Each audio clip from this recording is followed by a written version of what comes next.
നമസ്കാരം, ഞാൻ വീണയാണ്.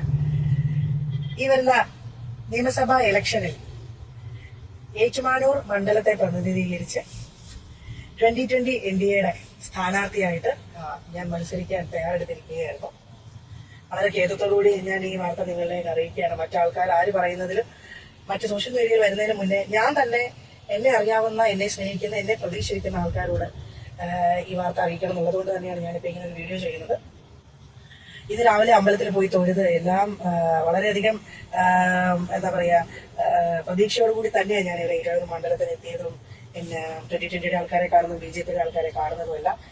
അപ്പോഴാണ് ഞാൻ ഓൾറെഡി എന്റെ വോട്ടർ ലിസ്റ്റിൽ എന്റെ പേര് ആഡ് ചെയ്യാൻ വേണ്ടി കൊടുത്തിരുന്നത്. അപ്രൂവൽ ആയിട്ടില്ല എന്നുള്ള കാര്യം ഞാൻ അറിയുന്നത്. അത് വളരെ വേദനിപ്പിക്കുന്ന ഒരു കാര്യം തന്നെയാണ്. നമ്മുടെ പേര് കൊടുത്ത് ഞാൻ കാൻഡിഡേറ്റ് ആണെന്ന് അറിഞ്ഞതിന് ശേഷം ഇതിന്റെ കാര്യങ്ങളെല്ലാം നമ്മൾ ചെയ്തിരുന്നു. പക്ഷെ ഡേറ്റ് 15-ാം തീയതി വരെ ആയിരുന്നു എന്നുള്ളത് വളരെ വൈകിയാണ് ഞാൻ അറിയുന്നത്. ശരിക്കും പറഞ്ഞാൽ ഇന്നാണ് അത് കറക്റ്റായിട്ട് ഞാൻ അറിയുന്നത് എന്ന് പറയുന്നതായിരിക്കും സത്യം.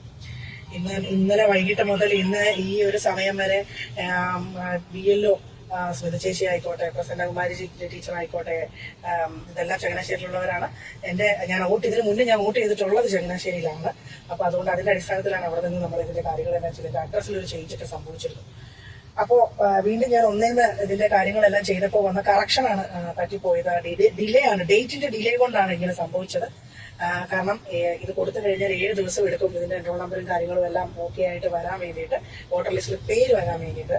അപ്പോൾ അത് വരുമ്പോൾ ഏകദേശം 23-ാം തീയതി, അതായത് നോമിനേഷൻ കൊടുക്കേണ്ട ദിവസം കഴിഞ്ഞിരിക്കും. അപ്പൊ അങ്ങനെ വരുമ്പോഴത്തേക്കിനും അത് ഒരുപാട് പ്രശ്നങ്ങളിലേക്ക് നോമിനേഷൻ കൊടുക്കുന്നത് നമ്മളെല്ലാം തള്ളിപ്പോകാനും എല്ലാ സാധ്യതകൾ ഒത്തിരിയാണ്. ചിലപ്പോൾ ഇതെല്ലാം കഴിഞ്ഞ് വരുമ്പോൾ എല്ലാം റെഡിയാവുമായിരിക്കും. പക്ഷെ അത് നമുക്ക് പറയാൻ പറ്റില്ല. ഉറപ്പില്ലാതെ നമുക്ക് അങ്ങനെ ഒരു വലിയൊരു പ്രസ്ഥാനത്തിന്റെ കൂടെ ഒന്നും നമുക്ക് മത്സരിക്കാൻ സാധിക്കുന്നതല്ല. അപ്പൊ അതുകൊണ്ട് തന്നെ അതിന്റെ കൂടെ ഇന്നിപ്പോ കളക്ടറിനെ വരെ കണ്ടിട്ടെന്ന് പറയാം. കളക്ടർ മാത്രമല്ല, ഇലക്ഷന്റെ ഒരു ഹെഡ്, അദ്ദേഹത്തെയും എല്ലാം കണ്ടിട്ടാണ് ഞാനിപ്പോ തിരിച്ചു പോകുന്നത്. ഏറ്റുമാനൂരേക്ക് തന്നെ ഞാൻ പോകുന്നത്. അതിപ്പോ ARO മുതൽ ERO എല്ലാവരും, ഡെപ്യൂട്ടി കളക്ടർ എല്ലാവരെയും കണ്ട് ഇതിന്റെ സാധ്യതകൾ അങ്ങേയറ്റം ഞാൻ പരിശോധിച്ചിരുന്നു.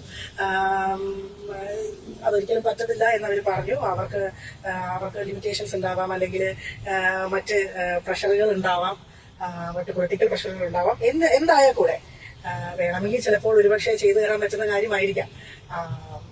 പക്ഷെ അത് നടന്നില്ല. അപ്പൊ അതിന്റെ ഒരു വിഷമവും ഖേദവും ഒക്കെ എനിക്കുണ്ട്. കാരണം ഞാൻ അത്രയും ആത്മാർത്ഥമായിട്ട് ആഗ്രഹിച്ച് വന്ന ഞാൻ തെരഞ്ഞെടുത്ത ഒരു തെരഞ്ഞെടുത്ത തീരുമാനം തന്നെ ഞാൻ പറയാം.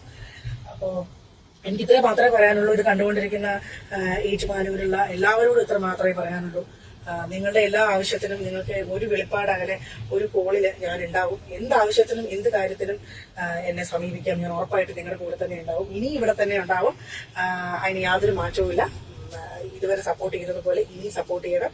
2020 NDAയ്ക്കൊപ്പം തന്നെ അല്ലാത്ത രീതിയിൽ സപ്പോർട്ട് ചെയ്ത് ഞാനുണ്ടാവും.